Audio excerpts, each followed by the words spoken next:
की सभा में मैं सबसे पहले आपके यहाँ से कांग्रेस के उम्मीदवार करण सिंह जी उचियारा साहब, पूर्व विधायक आपके कृष्णाराम जी बिश्नोई, पूर्व विधायक मलखान सिंह जी बिश्नोई, पूर्व सिंह जी पातावर, आपके सरपंच यहाँ पे नारायण सिंह जी माइला, आपके प्रधान प्रतिनिधित्व गन्नी खां जी, ब्लॉक अध्यक्ष दिलीप चौधरी जी, जीतू सिंह जी, सकत सिंह जी, देदाराम जी महिला, सुरेंद्र सिंह जी केरला, लक्ष्मण जाखड़ जी, सतार खान जी, पप्पूराम जी, राजू सिंह जी भाटी साहब, कैलाश जी, आबूराम जी, हजारी राम जी, सम्मानित मंच, इस सभा में विराजमान पितातुल्य बुजुर्गगण व जोश और उत्साह से लबरेज युवा साथी।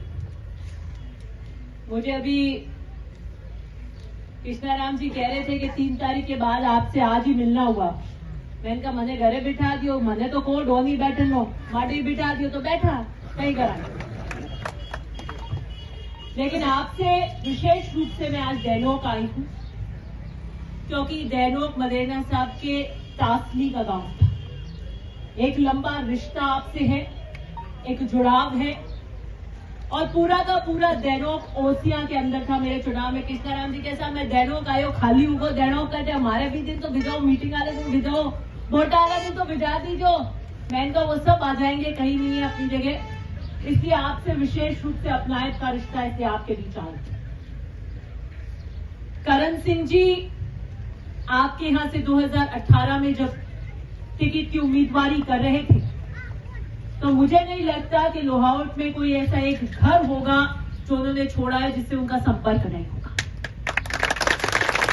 छाननी में छान देते हैं ना, एकदम वैसे छान दिया, एक एक घर से लोहावट में उनका संपर्क। और टिकट तो चलिए देखो कांग्रेस पार्टी में एक व्यक्ति को मिलता है, लेकिन सार्वजनिक जीवन में उन्होंने आपसे अपना संपर्क बनाए रखा। ये होती है पैठ, और इसीलिए लोहावट का दायित्व आज ज्यादा बढ़ जाता है कि इतने अरसे के संघर्ष के बाद आज कांग्रेस पार्टी के उम्मीदवार के रूप में आज जनता की अदालत के बीच में आपके बीच आए। आज जवाबदेही और जिम्मेदारी आपकी और हमारी बनती है। 3 महीने के शासन प्रशासन में क्या हाल गांव का, गरीब का, आम व्यक्ति का हो रहा है। कितनी जबरदस्त पुलिस फोर्स लगती है आपके थानेदार थानागिरी छोड़कर ट्रांसफर मोटर आने के काम करते हैं। ये प्रशासन और एडमिनिस्ट्रेशन चलेगा आपके लोहावट के अंदर। मुझे खुशी है, और मुझे कई कहते थे कि आप ऐसे कैसे बोलते हो। मैंने कहा हमारे यहाँ कोई बंबई सूरत की जैसे फैक्ट्रियां नहीं लगी, हमारे यहाँ पर आय का कोई दूसरा स्रोत नहीं है, कोई आजीविका के दूसरे साधन नहीं है, पलायन नहीं कर सकते। खेती ही एकमात्र है जिसके ऊपर आजीविका टिकी हुई है। थोड़ी सी चोरी हो जाती है तो उसको ये सुरक्षा है कि भाई ओलावृष्टि हो गई, बारिश नहीं हुई, यह सुरक्षा का भाव है।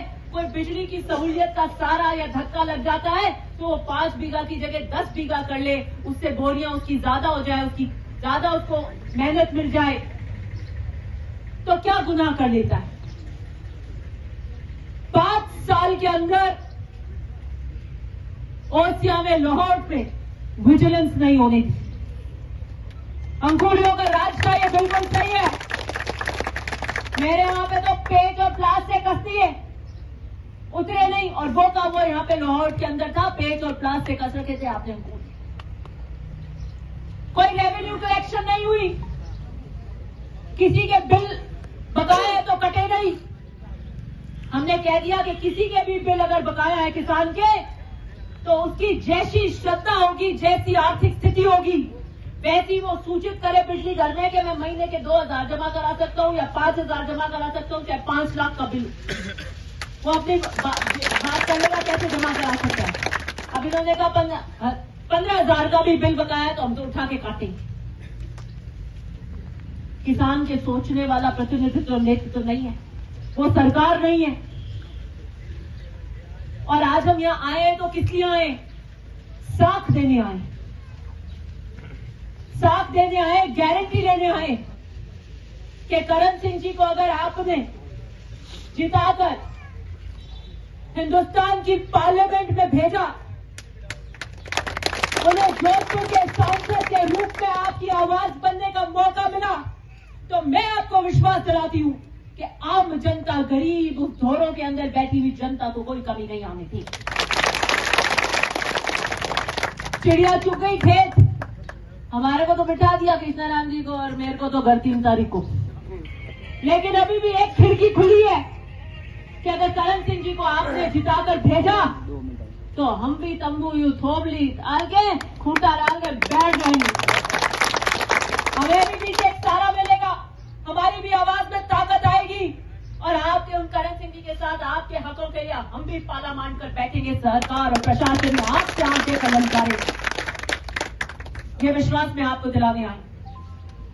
करण सिंह जी से सिर्फ इसलिए नहीं आई हूं मैं कि वो कांग्रेस के प्रत्याशी हैं और कांग्रेस के प्रति मेरे निष्ठा है, मेरे पारिवारिक संबंध में।